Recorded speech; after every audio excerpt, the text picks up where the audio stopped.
Being an intentional mom, which allows you to become regret-free, means that you're going to really have an idea of the kind of adult that you want, even though they're little. So for instance, when my children were young, I wanted to be sure they didn't grow up to be selfish, self-absorbed people.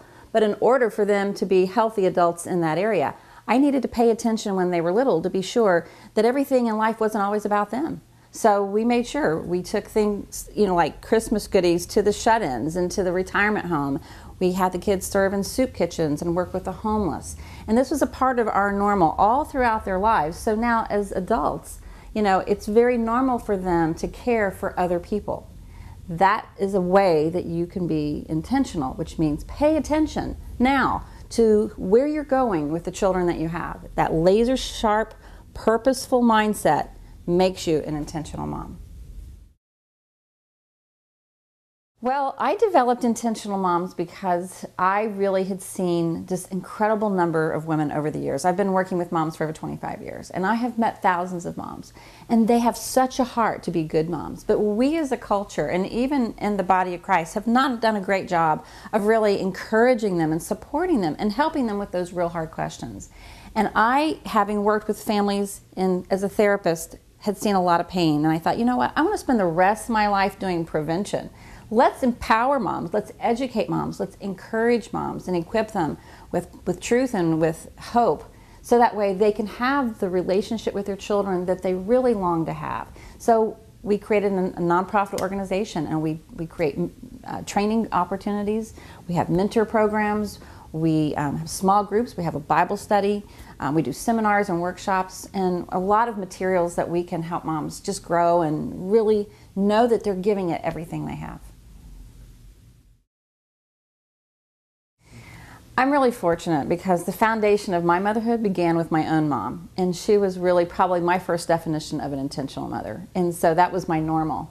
But I get married and we're going to have a family, but we kind of ran into a problem called infertility, and so we spent many years trying to have children. I ended up adopting. We have a little boy, and it was an amazing experience, a very interesting story. And then 5 months later, after he was born, I got pregnant and I had my daughter. So I had that feast or famine plan where we had none and then we have two at once. But that's really where my journey began. My husband and I both came from backgrounds where we were pastors' kids, so that was a perspective where we lived in very fishbowl kind of settings. I didn't want that for my own, even though my husband too was a minister. So we were very focused on how we're going to raise these kids. But it really was an interesting journey. You have one adopted, you have one birth, and then I have one girl and one boy, and then I have the educational experience. We did public school, we did homeschool, we did private school. So we had all those different ranges. I had one that had some real special needs issues, and I had others with some health issues. So, it was like there was just always something that I was learning that made them teach me so much. They've been my greatest teachers. And in the process of that, I've had the opportunity to look at very different personalities, because my children are as opposite as day is to night. So how I had to parent them was very different, even though my rules would be the same. Because they were so very different, I had to adapt my parenting style to each one of them in a unique way. So this whole journey has been just an amazing experience, sometimes really hard. And that's why I have white hair, because, I earned these puppies, from having a child who was always going to make sure that I actually lived what I taught. And so I'm really grateful. I'm really grateful that in the midst of all the difficulties, challenges, and opportunities, they've made me a better person. I think this book, Regret-Free Parenting, is an opportunity for mothers to look at parenting from a very different perspective. Most parenting books and books for moms are about the children and about raising these kids that are going to make them happy. And I really think a lot of what regret-free parenting is about addressing the question of who am I as a woman while I am parenting my children. You see, motherhood's just not about the kids, it's about me. It's about, what I bring to the relationship and how I see myself, because very much I believe integrity is an integral part of how I parent. You know, it's one thing for me to say to my kid, do something, but am I doing what I'm telling my kid to do? I often see it in self-worth. You know, we want our kids to feel good about themselves, but many moms, their self-worth is very low. So a child's going to learn what they see versus what they hear.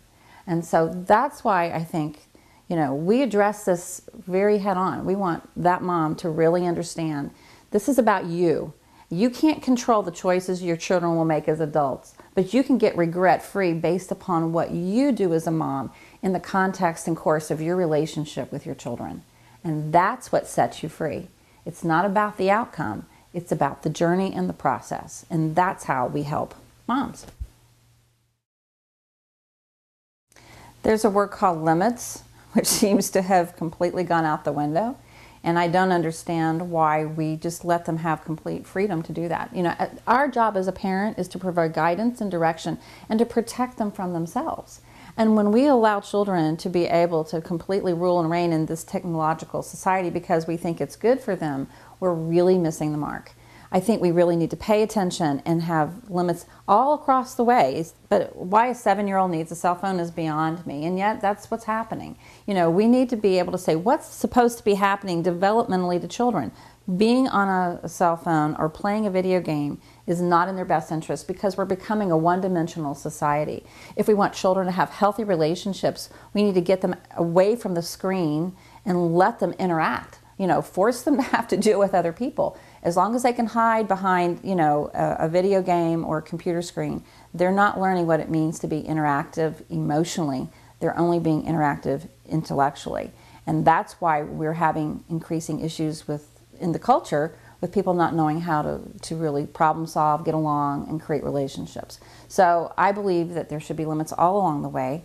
I think that, you know, having time limits where as you get older, you know, teenagers should not be allowed to have unlimited access to a computer or to a phone.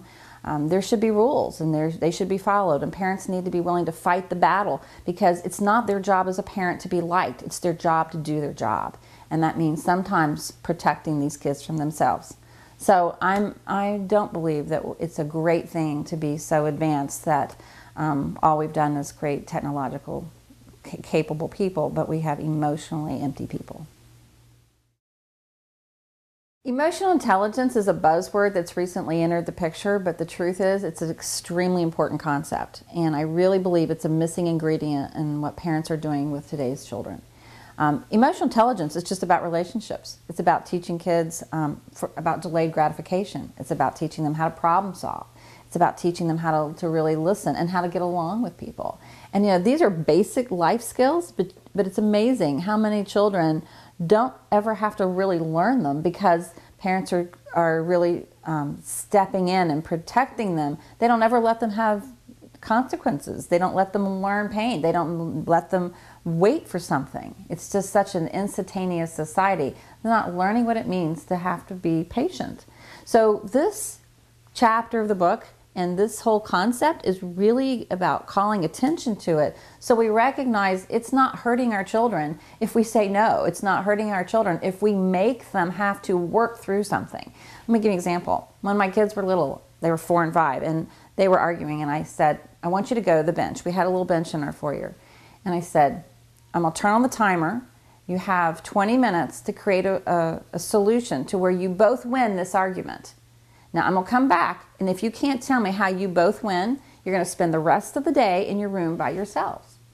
Well, the worst thing I could do to them was separate them because they liked playing together. But when I came back, they both told me how they could win the argument. So they didn't have to spend the rest of the day in the room. That was the way I dealt with conflict in our home. And I really believe it's about making them responsible for their relationships. And to this day, they know how to work through their conflict. They know how to deal with their differences. And I'm really glad because I didn't want to wear a referee shirt, you know, as a parent throughout the course of their lives. I wanted them to have the skills, but I had to be focused on developing their emotional intelligence. You know, I get a lot of questions about parenting adult children, and I have to tell you, it is incredibly different than how you do it when they're younger.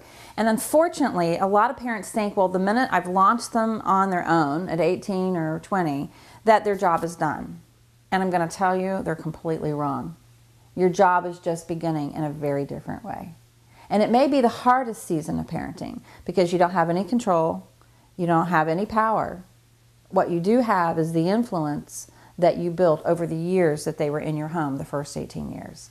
And that's why these first 18 years are so important. That's why I wrote Regret-Free Parenting, was so that parents could lay a foundation where trust could be built. So when they go through those seasons as young adults in adulthood, they would be able to have the ingredients that they needed to really get through that season in a really healthy way so they could enjoy the relationship when their children get to that place. A lot of complications in parenting adult children, but it can be one of the most rewarding, meaningful experiences if they will be teachable and recognize it's their job to adapt their parenting style to their children and not their children to them. Probably one of the things that's broken my heart the most as a mom and as a therapist has been seeing people and friends who really didn't respect their kids when they became teenagers. I think they don't understand them. They don't understand what's happening to their body. They don't understand what's happening to their minds. They don't understand how scared they are, and even though they look like they're really, very confident and very bold, the truth is they're very scared inside. They're a lot like Jell-O, and it hasn't molded firmly yet. And so instead of coming at it with a real anger, and frustration, stepping back and having some compassion while still having the rules is extremely helpful because it gives guidance, it gives direction, but it also says the relationship is there and you really care. Probably as I look at teens, one of the things that I know, they don't talk to their parents because their parents quit looking at them with that same sense of love that they looked at them when they were little. And often when I ask that question of moms, think about your kids when they were 18 months or 2. They typically will smile and you can see this memory of what they were like when they were little. And I said, now think about your 13-year-old or your 15-year-old. When's the last time you smiled simply because they walked into the room? And at that moment, the tears begin. The heart begins to melt because they realize it's been a long, long time since they just loved them because they were theirs, not for something they did or they didn't do.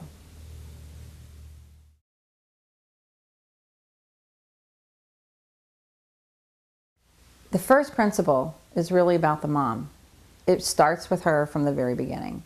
And what I want her to understand is that she is foundational in impacting these children because there will never be a more important woman in the life of her children.